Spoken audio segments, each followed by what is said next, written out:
10 மணி ஆயிடுச்சு, வீட்டுக்கு போகலாமா? இல்ல ராணி, இன்னைக்கு ராத்திரி எங்கேயே இருப்போம். ராஜா, என் வார்த்தையை தட்டக்கூடாது, சொல்றத கேளு. சரி, போய் படுத்துக்கங்க. Okay, good night. Good night.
என்னங்க, இன்னைக்கு என் மனசு என்னமோ போல இருக்குங்க. ஆமாம் தேவி, என் மனதில் கூட ஏதோதோ தோன்றுகிறது. நிஜம்தானே? என்னாட்டம் உங்களுக்கும் அந்த யோசனை தானே? சந்தேகமே, அதே யோசனைதான். அதனாலதான் படுக்கையில மல்லிகைப்பூ தூவிருக்கேன். படுக்கலாம் வா தேவி. ஆம் தேவி, நமது மகன் வீரகண்டன் நாம் சரச சல்லாப ரசனையில் இருக்கும் போது திடீரென்று வந்து விடுவானோ என்று அச்சப்படுகின்றேன்.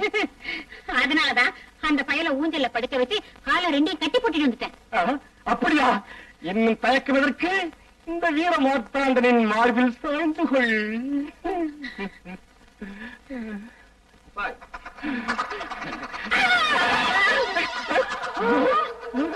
பாருங்க தந்தையே, உங்கள் மகன் அருகே இருக்கும் போது இப்படி செய்வது நியாயமா? தாய் தந்தையர் ஒருவரை ஒருவர் கட்டிப்பிடித்து ஏகாந்த நிலையில் இருக்கும் போது நீ வந்தது நியாயமா? பண்ணின இப்படி ஒரு மகன் பிறந்திருக்கான். உன்னை மாடி அறையில பூட்டி வைக்கிறேன். பிடிப்பெயரால் நமது இல்லற வாழ்க்கைக்கு இடங்கள் ஏற்படுகின்றன. ஹலோ ஹலோ, வாங்க உட்காருங்க.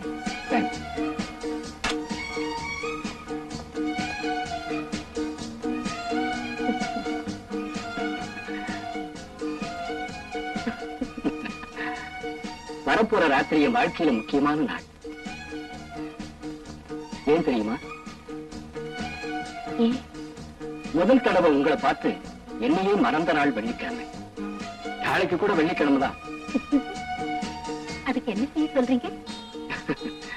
நாளை முழுதும் 2 பேரும் சேர்ந்து மனம் விட்டு பேசி ஆனந்தமா இருக்கலாம்னு சொல்றேன். ராஜா, நம்ம 2 பேர் சந்திப்பு காதலாக மாறக்கூடாதுன்னு சொல்றேன். நாம 2 பேரும் பெரும் சிநேகிதர்களாக இருந்தா போதும்னு நினைக்கிறேன். அப்படியே சிநேகிதலா பாவிச்சு என் கோரிக்கையை நிறைவேற்றலாம் இல்லையா? ராஜா, நாளை எனக்கு வேற ஏதோ வேலை இருக்குன்னு என் கோரிக்கையை நிறைவேற்றலன்னா என் மனசு வேதனைப்படும். உங்க நலனை விரும்புறவன் நான். தவறா நடக்க மாட்டேன்னு வாக்கு கொடுக்கிறேன் ராணி. எனக்கு கௌரவம் தர்றவங்க ஒரு சிலர் தான். உங்களும் அந்த மாதிரி உள்ளவர். வேதனைப்படுத்த மாட்டேன். ஆகட்டும் வரேன். Very good. நாளைக்கு சீஷோர்ல இருக்கிற என் ரெயின்போ பங்களாவுக்கு போலாம். ஓகே. ஹலோ, யார் பேசுறது? நான் தான்மா, சப் ஜெயிலர் சக்கரவர்த்தி பேசுறேன். என் ஒய்ஃபுக்கு உடம்பு சரியில்லாதனால திருமதி கோபால் அவர்களின் சீமந்தத்துக்கு வர முடியல. இந்த விஷயத்தை அவர்கிட்ட சொல்லி மன்னிக்கணும்னு ஜெயில இருந்து போன் பண்றேன். என்ன சக்கரவர்த்தி சார், நீங்க ஜெயில இருந்து தான் பேசுறீங்களா? கல்லுடைக்கிற கைதிங்க கலாட்டா பண்றாங்கன்னு போன் வந்ததும் கோபால் என்ன புறப்பட்டு போயிட்டாரு. அப்படியெல்லாம் இன்னைக்கு நடக்கலம்மா. மழை பெய்யும்போது கைதிகளை கைதில இருந்து அழைச்சிட்டு வந்துட்டோம். அதோட சக்திவேல் சண்டைக்கு அப்புறம் ஜெயில எதுவுமே நடக்கலம்மா. Everything perfectly normal.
சுகமாக இருப்பீங்கன்னு நினைச்சிருந்தேன்.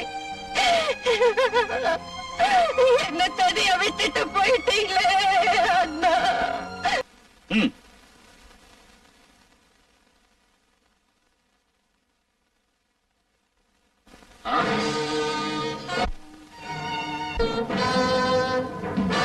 ஓ மை காட், ஜஸ்டிஸ் ஜெகநாதன் கொலைகாரன். ஆமா கமிஷனர், நீதிபதி. நீதிக்கும் நியாயத்துக்கும் பேர் போன ஜஸ்டிஸ் ஜெகநாதன் கொலைகாரன் நான் தான் கமிஷனர், நான் தான். நீதிமன்றத்தில் நியாயபீடத்தில் உட்கார்ந்து குற்றவாளிகளை தண்டிச்சு நிரபராதிகளை காத்த இந்த நீதிபதி குற்றவாளி நான் யாரும் நம்ப மாட்டாங்க. But it is fact. இந்த ராஜேஷ கொன்னது மட்டுமில்ல, இதுக்கு முன்னால ராமசுப்பு சாமசுந்தரையும் கொன்னதும் நான் தான். வாட்?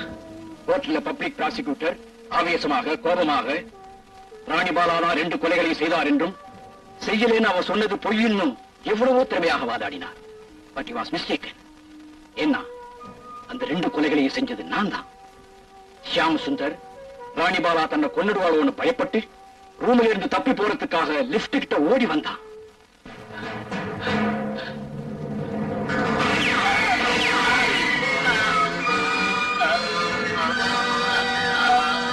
அந்த மாதிரி அந்த ஷியாம் சுந்தர் சுட்டு கொன்னு ராணி வரப்போற சமயத்துல லிப்ட்ல இறங்கி அங்கிருந்து வந்துட்டேன்.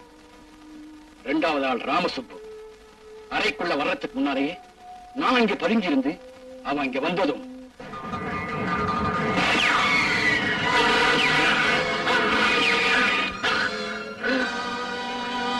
அவனை நான் சுட்டு கொன்னு நாற்காலியில உட்கார வச்சு ஜன்னல் வழியாக தப்பி போயிட்டேன். மிஸ்டர் கமிஷனர், இவனை கொன்ன அதே பிஸ்டலாலதான் அவங்க 2 பேரை கூட கொலை பண்ணன. வேணும்னா நீங்க புல்லட்ஸை வெரிஃபை பண்ணிக்கங்க. சார், இத்தனை பயங்கரமான கொலைகளை ஏன் செஞ்சீங்க? கொலைகாரங்களை தண்டிக்கிற நீங்க இந்த கொலைகளை எதுக்காக செஞ்சீங்களோ எனக்கு அர்த்தமாகல. ராஜா உங்களை பின்தொடரும்படி ஏன் சொன்னா? We have you done all this murder, sir? சொல்றேன் கமிஷனர், அதுக்கு காரணம் இருக்கு. ராணிபாலா சொன்ன சோக கதையில் பேரும் புகழும் உள்ள பெரிய உத்தியோகத்தில் இருக்கும் தன் தந்தைக்கு இழிவு ஏற்பட போறேன்னா அந்த அபலையின் தந்தை வேறு யாரும் இல்ல கமிஷனர், நான் தான். ராணிபாலா என்னுடைய அருமை புதல்வி.